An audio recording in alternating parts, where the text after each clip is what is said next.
एक बार ध्यान से इस पूरी कहानी को सुनिए। एक बार एक गांव में एक व्यापारी आता है। वो गांव वालों से कहता है कि मुझे आपके गांव के बंदरों को पकड़ना है, इसमें आप मेरी मदद करिए। तो गांव वाले कहते हैं कि भला हम आपकी मदद क्यों करें, हमें इससे क्या फायदा होगा। तो व्यापारी उनसे बोलता है कि आप अगर मुझे एक बंदर ला के पकड़ के देंगे तो मैं आपको एक बंदर का आपको 100 रुपए दूंगा। गाँव वाले कहते हैं ये तो बहुत फायदे का सौदा है, और वो बंदर पकड़ पकड़ के व्यापारी को लाकर देने लगते हैं। व्यापारी उन्हें बंदर के बदले में 100 रुपए देता है, और ऐसे ही करके उसके पास हजारों बंदर इकट्ठा हो जाते हैं। जब गांव में बंदरों की तादाद कम होने लगती है तो गांव वाले बंदरों को पकड़ना बंद कर देते हैं। अब भला थोड़े बहुत बंदरों के लिए कोई इतनी मेहनत क्यों करे। लेकिन तभी व्यापारी उनसे बोलता है कि अगर आप मुझे बंदर पकड़ के दोगे तो मैं अब आपको एक बंदर के 200 रुपए दूंगा। गाँव वाले ये सुनकर खुश हो जाते हैं और फिर से बंदरों को पकड़ पकड़ के व्यापारी को देने लगते हैं, और ऐसे ही करके 500 बंदर और आ जाते हैं व्यापारी के पास। अब गांव में थोड़े ही बंदर बचे होते हैं, इसलिए गांव वाले बंदरों को पकड़ना फिर से बंद कर देते हैं। लेकिन तभी व्यापारी उनसे बोलता है कि अब आप अगर हमें बंदर पकड़ के दोगे तो हम आपको एक बंदर का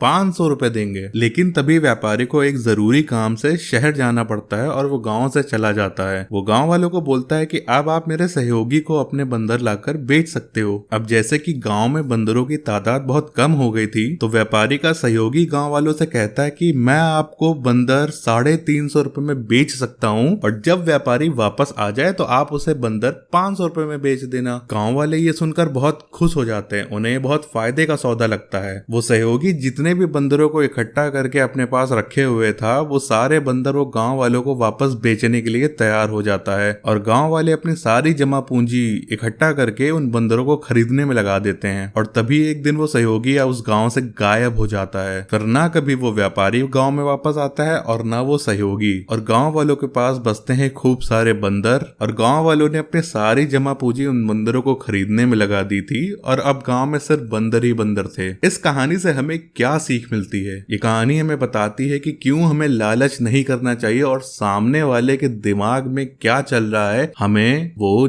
जानना चाहिए। ऐसे ही और कहानियां सुनने के लिए हमारे चैनल को सब्सक्राइब जरूर करके जाएं।